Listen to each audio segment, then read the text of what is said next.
आर्थिक अधिकार नहीं। अभी आप सुन रहे हैं सविता रोहतक। या हमारी मजदूरी बढ़ाई जाए।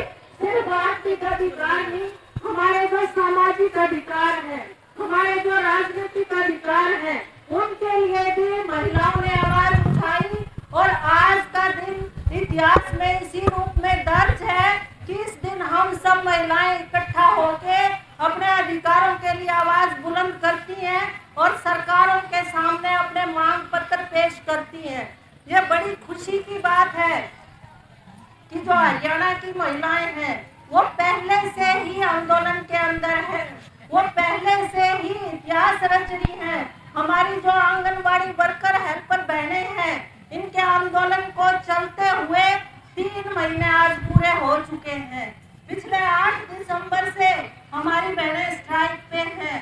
उसके बाद हम देखते हैं कि ये महिलाएं जब अपनी आवाज उठाने के लिए दिल्ली चंडीगढ़ में जब ये गई है 3 मार्च को, तो उस समय पे किस तरीके से महिलाओं का दमन किया गया।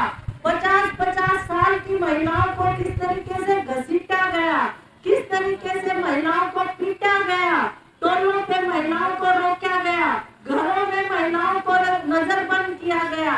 लेकिन हमारी जो बहादुर बहनें हैं, इस सारे दमन के बावजूद भी चंडीगढ़ पहुंची।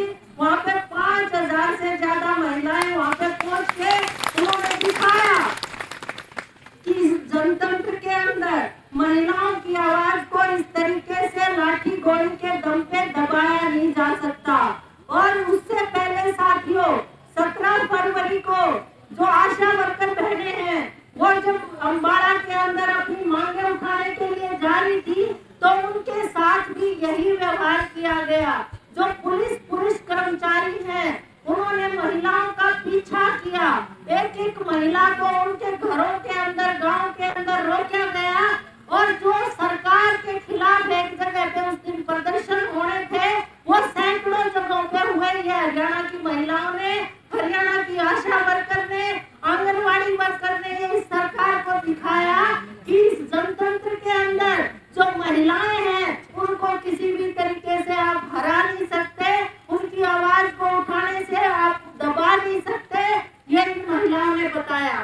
साथ ही साथ मैं आपको बताना चाहती हूँ कि हरियाणा के अंदर 52,000 आंगनबाड़ी वर्कर हेल्पर हैं।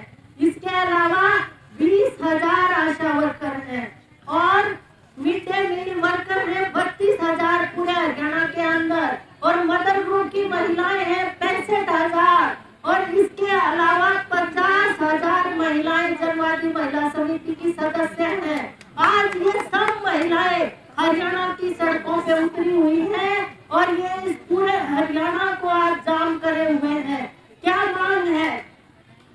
मांग ये है कि ये जो दमन सरकार कर रही है, जो 3 मार्च को किया, जो 17 मार्च को किया, उस दमन के खिलाफ आज हम अपनी आवाज बुलंद कर रहे हैं। और जो सरकार ने, जो मुख्यमंत्री ने, प्रधानमंत्री ने जो घोषणाएं कर रखी हैं, चाहे आशा वर्कर के बारे में, चाहे मिड डे मील वर्कर के बारे में, या फिर आंगनबाड़ी वर्कर के बारे में, उन घोषणाओं को आज सरकार लागू करे। ये हम इस मंच के माध्यम से, आज 8 मार्च के माध्यम से हम अपनी मांग ये मुख्य तौर पे उठा रहे हैं।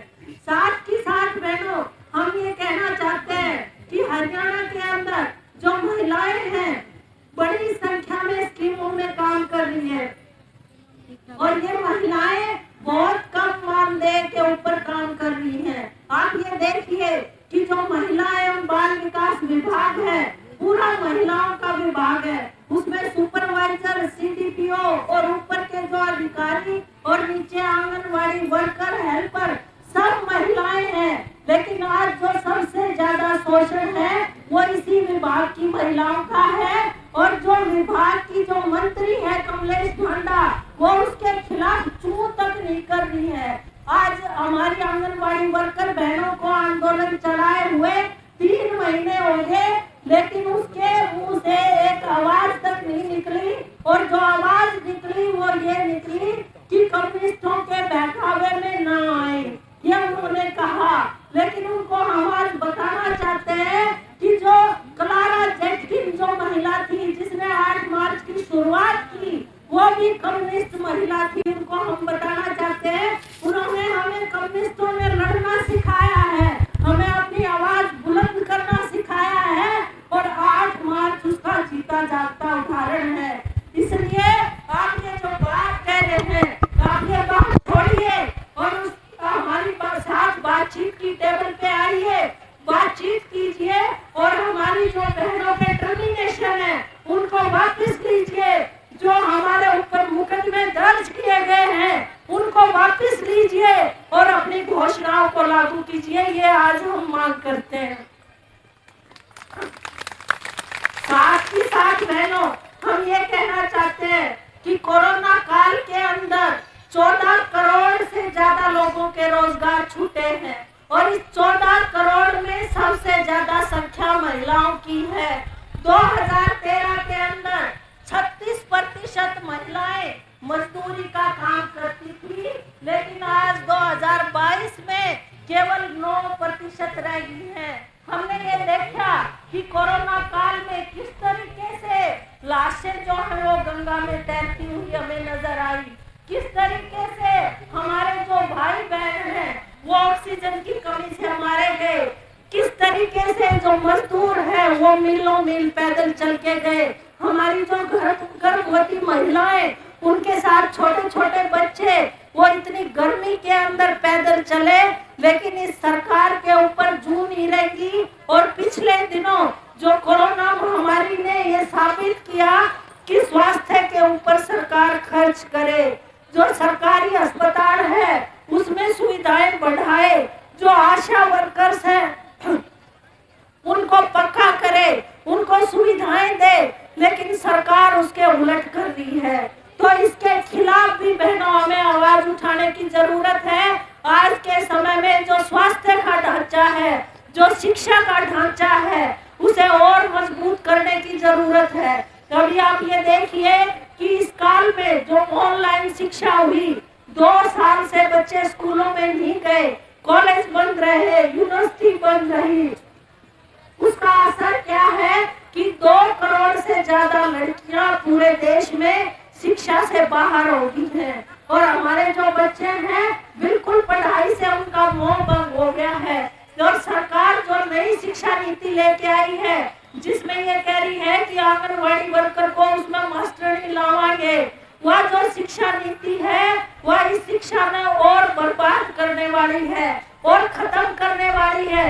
इसलिए आज इस मंच के माध्यम से हम ये आवाज उठाते हैं कि जो नई शिक्षा नीति है उसको भी सरकार वापस ले और जो हमारा शिक्षा का अधिकार है सबके लिए वो सुनिश्चित हो, हमारा स्वास्थ्य का अधिकार सबके लिए सुनिश्चित हो और हमें फ्री में स्वास्थ्य सुविधाएं सबके लिए मिले, शिक्षा का अधिकार सबको मिले, ये मांग आज हम उठाते हैं। इसके अलावा बहनों, हम ये देखते हैं कि पिछले दिनों में जो महिलाओं के ऊपर हिंसा है वो बहुत ज्यादा बढ़ी है। 17% महिलाओं के ऊपर हिंसा में इजाफा हुआ है। घरेलू हिंसा, घरों में महिलाओं के साथ मारपीट। अभी हमने देखा कि जो हमारी आंगनवाड़ी वर्कर हेल्पर बहनें हैं जो संघर्ष कर रही हैं, उनके साथ भी घरों में मारपीट हुई है कि आप हड़ताल वापस ले लीजिए, आप आंदोलन से पीछे हट जाइए। अगर कोई पुरुष होता तो इससे उसको नहीं गुजरना पड़ता, लेकिन हम महिलाओं को घरों में मार पिटाई से भी गुजरना पड़ता है, हिंसा सहनी पड़ती है। उसके बावजूद भी हमारी बहनें बुलंद हौसलों के साथ डटी हुई हैं, डटी रहेंगी और किसी भी सूरत में हार नहीं मानेंगी। ये आज हम ऐलान करते हैं। और बहनों, आप ये देखिए कि हरियाणा के अंदर किस तरीके से जो ऑनर किलिंग की घटनाएं हैं, इज्जत के नाम पर जो लड़के लड़कियों को मारा जा रहा है, उनकी संख्या में इजाफा हुआ है। धर्म और जाति के नाम पे लोगों को बांटा जा रहा है। पिछले दिनों जो किसान आंदोलन हुआ उसमें हमने देखा कि किस तरीके से लोगों को बांटने की कोशिश की। उससे पहले जो जाट आरक्षण आंदोलन हुआ उसमें लोगों को 35-1 में बांटने की कोशिश की। और अब जो हमारे महिलाओं के आंदोलन हैं उनको भी आपस में बांटने की सरकार की कोशिशें हैं। और हम ये देखते हैं कि सरकार ना सिर्फ हमारे संवैधानिक जो अधिकार हैं, हमारे जो जनतांत्रिक अधिकार हैं, उनको कुचलने की कोशिशें कर रही है, बल्कि इस समाज को ऐसे दो टुकड़ों में बांट रही है जहां से वापस जाने का कोई रास्ता नहीं है। पिछले दिनों आपका ही हरियाणा का क्षेत्र है मेवात।